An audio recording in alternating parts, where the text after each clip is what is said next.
2026 May 4 രാവിലെ 8:03 Indian തെരഞ്ഞെടുപ്പ് കമ്മീഷന്റെ തമിഴ്നാട് ഓപ്പറേഷൻ സെന്ററിലെ വോട്ടെണ്ണൽ സ്ക്രീനുകളിൽ തെളിഞ്ഞ ആദ്യ ട്രെൻഡുകൾ കണ്ട് മുതിർന്ന തെരഞ്ഞെടുപ്പ് വിശകലന വിദഗ്ധർ പോലും അറിയാതെ തങ്ങളുടെ ഫോണുകളിലേക്ക് കൈനീട്ടി.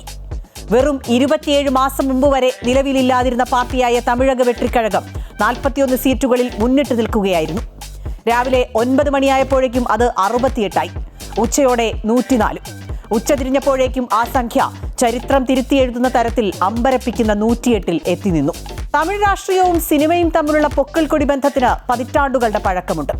CN അണ്ണാദുരയും കരുണാനിധിയും സിനിമയിലൂടെ ദ്രാവിഡ രാഷ്ട്രീയം പറഞ്ഞപ്പോൾ MG രാമചന്ദ്രൻ എന്ന MGR തമിഴകത്തിന്റെ ഇതിഹാസം സിനിമയിലെ തന്റെ രക്ഷകൻ എന്ന ഇമേജിനെ നേരിട്ട് രാഷ്ട്രീയ വോട്ടാക്കി മാറ്റി. MGRന് ശേഷം രജനികാന്തും കമൽഹാസനും വിജയകാന്തും എല്ലാം രാഷ്ട്രീയത്തിൽ ഭാഗ്യം പരീക്ഷിച്ചെങ്കിലും MGR സൃഷ്ടിച്ച ആ ഇന്ദ്രജാലം ആവർത്തിക്കാൻ അവർക്കാർക്കും കഴിഞ്ഞില്ല.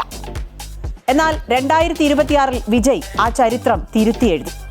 MGRനെ പോലെ തന്നെ തന്റെ സിനിമകളിലെ അണ്ണൻ അല്ലെങ്കിൽ രക്ഷകൻ എന്നീ ഇമേജുകൾ സാധാരണക്കാരായ ജനങ്ങളുടെ മനസ്സിൽ ആഴത്തിൽ പതിപ്പിക്കാൻ വിജയ്ക്ക് കഴിഞ്ഞു.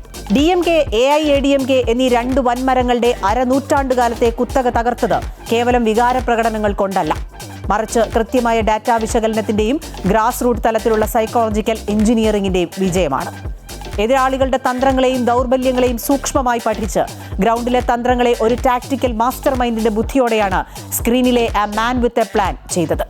TVKയുടെ സ്ഥാനാർത്ഥി പട്ടിക തന്നെ ഒരു വലിയ സ്ട്രാറ്റജിയായിരുന്നു. പ്രമുഖരായ രാഷ്ട്രീയ നേതാക്കളെ നേരിടാൻ സാധാരണക്കാരെയും യുവ നേതാക്കളെയും കളത്തിലിറക്കുന്ന രീതിയാണ് അവർ പയറ്റിയത്. ഇത് വോട്ടർമാർക്കിടയിൽ അഴിമതിയില്ലാത്ത പുതിയ മുഖങ്ങൾ എന്ന പ്രതിച്ഛായ സൃഷ്ടിച്ചു. DMK അധ്യക്ഷനും മുഖ്യമന്ത്രിയുമായ MK സ്റ്റാലിനെ കൊളത്തൂർ മണ്ഡലത്തിൽ പരാജയപ്പെടുത്തിയത് TVKയുടെ VS ബാബുവാണ്. ഈ തന്ത്രത്തിന്റെ ഏറ്റവും വലിയ ഉദാഹരണമാണ് ബാബു.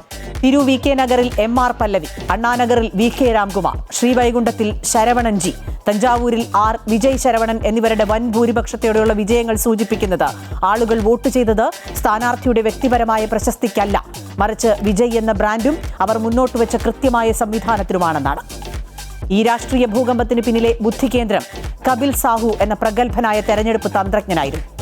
മുൻപ് IPAC-നൊപ്പം പ്രവർത്തിച്ച് പരിചയമുള്ള സാഹുവിന്റെ നേതൃത്വത്തിൽ TVK നടത്തിയ ഗ്രൗണ്ട് ലെവൽ മൈക്രോ മാനേജ്മെന്റ് അത്ഭുതപ്പെടുത്തുന്നതാണ്.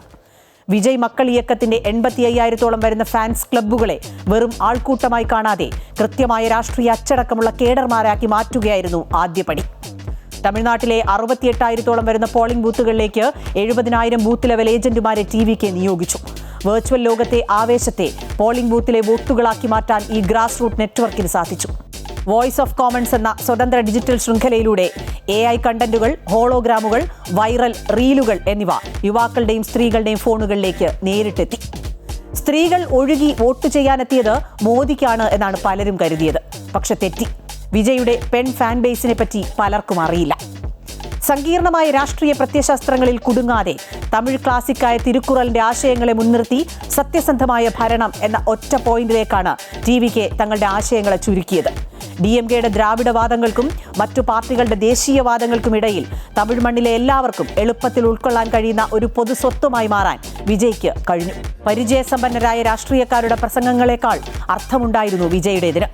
അദ്ദേഹം ചെറിയ ഉപമകൾ നിറഞ്ഞ കഥകൾ പറഞ്ഞു, കുട്ടിക്കഥകൾ. അവ എതിരാളികളെ നിരായുധരാക്കുകയും അതേസമയം ഗ്രാമീണ വോട്ടർമാരുടെ ഉപബോധ മനസ്സിലേക്ക് നേരിട്ട് തുളച്ചു കയറുകയും ചെയ്തു. വളരെ ലളിതമായി വിജയ് വസ്ത്രം ധരിച്ചു. പരമ്പരാഗത രാഷ്ട്രീയ വേഷവിധാനങ്ങളില്ലാത്ത സാധാരണ ഷർട്ടുകളായിരുന്നു പലതും. DMKയുടെ ഭരണവിരുദ്ധ വികാരവും AIADMKയുടെ നേതൃത്വമില്ലായ്മയും വിജയ് കൃത്യമായി മുതലെടുത്തു. ജനക്കൂട്ടത്തിനു കുറുകെ നിങ്ങൾ ക്യാമറ പതുക്കെ ചലിപ്പിച്ചാൽ അവിടെ ആരാധകരെ മാത്രമല്ല കാണുക, ക്ഷീണിച്ച മുഖങ്ങളെയും പാർശ്വവൽക്കരിക്കപ്പെട്ട യുവാക്കളെയും വ്യവസ്ഥിതിയുടെ പരാജയങ്ങൾ കാരണം തളർന്നുപോയ മനുഷ്യരെയുമാണ്. അവർ വെറുമൊരു വിനോദത്തിനായി ഒരു നടനെ നോക്കിക്കാണുകയായിരുന്നില്ല. അവർ അദ്ദേഹത്തെ ഒരു രക്ഷകനായാണ് കണ്ടത്. തന്റെ സ്വന്തം മിത്തിന്റെ ഭയാനകമായ ശക്തി തിരിച്ചറിയുകയായിരുന്നു. ആ നോട്ടങ്ങളുടെ ധാർമ്മിക ഉത്തരവാദിത്വം താരത്തിനുള്ളിലെ മനുഷ്യനെ വല്ലാതെ ഞെരുക്കി.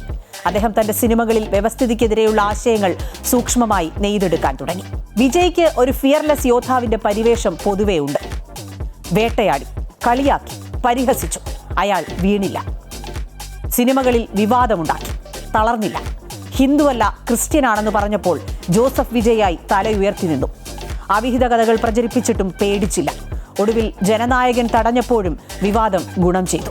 അവർ ചോദിക്കുന്നു, ഇത്രയും പണവും പ്രശസ്തിയുമുള്ള ഞാൻ എന്തിന് ഈ ചെളിയിലേക്ക് ഇറങ്ങുന്നുവെന്ന്. ഞാൻ ചോദിക്കട്ടെ, ഈ ചെളിയിൽ കിടന്ന് നരകിക്കുന്നത് എൻ്റെ മക്കളല്ലേ, എൻ്റെ സഹോദരങ്ങളല്ലേ? വൃത്തികെട്ട സിസ്റ്റത്തെ പുറത്തുനിന്ന് നോക്കി വിമർശിക്കാൻ എളുപ്പമാണ്. പക്ഷേ അത് വൃത്തിയാക്കണമെങ്കിൽ നമ്മൾ അഴുക്കുചാലിലേക്ക് ഇറങ്ങണം. എൻ്റെ വെള്ള ഷർട്ടിൽ ചെളി പറ്റിയാലും സാരമില്ല, നിങ്ങളുടെ ജീവിതം വൃത്തിയാവണം. വിജയ് ഒരു പ്രസംഗത്തിൽ പറഞ്ഞതാണിത്. എതിരാളികൾ എവിടെയാണോ ദുർബലർ ആ ഇടങ്ങളെ കൃത്യമായി കണ്ടെത്തി അവിടെ ആധിപത്യം സ്ഥാപിക്കുക എന്ന തന്ത്രമാണ് TVK പയറ്റിയത്. DMKയും AIADMKയും തമ്മിൽ ശക്തമായ മത്സരം നടക്കുന്ന ഇടങ്ങളിൽ ഊർജം കളയാതെ ഇരു പാർട്ടികളോടും ജനങ്ങൾക്ക് വെറുപ്പുള്ള സ്വിംഗ് സോണുകൾ കൃത്യമായി കണ്ടെത്തി. വിജയ് ഇപ്പോൾ 2 പാർലമെന്റ് മണ്ഡലങ്ങൾ കൈവശം വെച്ചിരിക്കുന്നതിനാൽ അതിലൊന്ന് അദ്ദേഹം ഒഴിയേണ്ടതുണ്ട്. ഇതോടെ തിരുച്ചിറപ്പള്ളി ഈസ്റ്റിൽ ഉപതെരഞ്ഞെടുപ്പ് ഉറപ്പായിരിക്കുകയാണ്. TVK വൃത്തങ്ങളിൽ ഇപ്പോൾ പ്രചരിക്കുന്ന പേര് തൃഷ കൃഷ്ണന്റേതാണ്. ആദ്യം ഒരു അടക്കം പറച്ചിലായും പിന്നീട് ചർച്ചയായും ഇപ്പോൾ ട്രെൻഡിംഗ് ആയി മാറിയിരിക്കുന്നത് ആ പേരാണ്. ദളപതിയും പുതിയൊരു തലൈവിയും ഉത്ഭവിക്കുമോ? 108 118 വിജയ് മുഖ്യമന്ത്രിയാകും. എന്തായാലും ഈ വിജയം രാഷ്ട്രീയ ചരിത്രത്തിൽ ഒരു 1.5 ബ്ലോക്ക് ബസ്റ്റർ തന്നെ.